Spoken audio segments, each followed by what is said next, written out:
Besarnya kenaikan tunjangan bagi anggota DPR RI kini ramai menuai sorotan publik. Wakil Ketua DPR Adis Kadir bilang, gaji anggota DPR 2024-2029 tidak naik, kecuali kenaikan tunjangan seperti beras dari 10 juta menjadi 12 juta rupiah. Selain itu juga ada tunjangan transportasi atau bensin dari 4 sampai 5 juta menjadi 7 juta rupiah. Menurut Adis Kadir, harga beras dan bahan pangan pun memang sedang mengalami kenaikan, sementara gaji anggota DPR tidak naik selama sekitar 15 tahun. Dapat 12 juta dan ada kenaikan sedikit dari 10 kalau tidak salah. Tunjangan-tunjangan lain juga ada kenaikan sedikit-sedikit.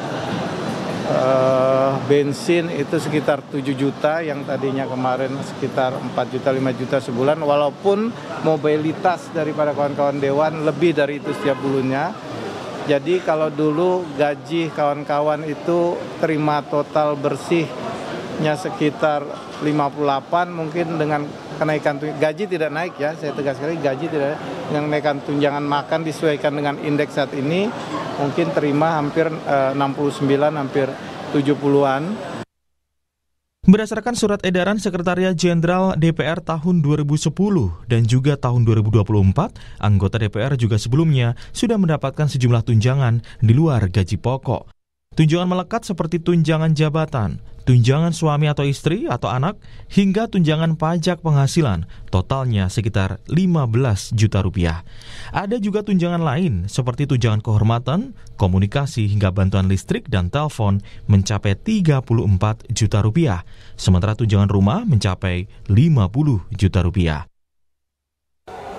Wakil Ketua Komisi 3 DPR Ahmad Saroni merespon soal tunjangan DPR yang belakangan ini menjadi sorotan publik.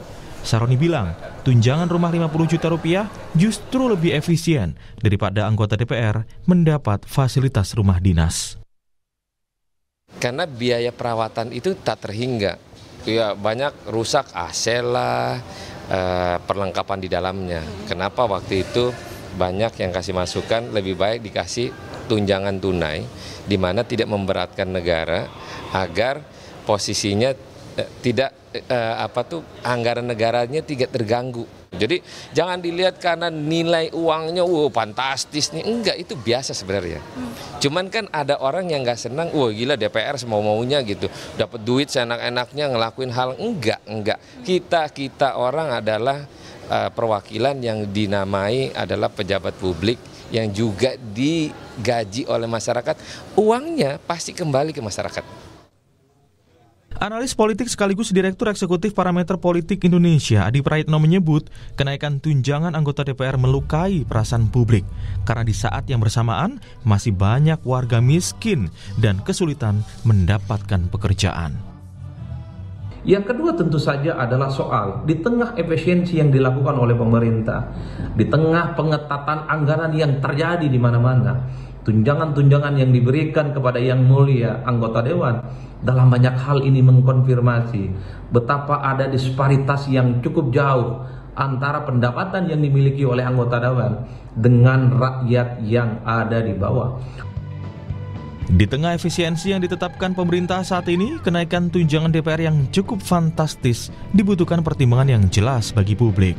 Masyarakat sebagai pemilik suara yang mereka wakili pun tentu berharap peningkatan tunjangan anggota DPR ini diiringi dengan kinerja yang baik, menjalankan fungsinya secara maksimal, dan tidak korupsi.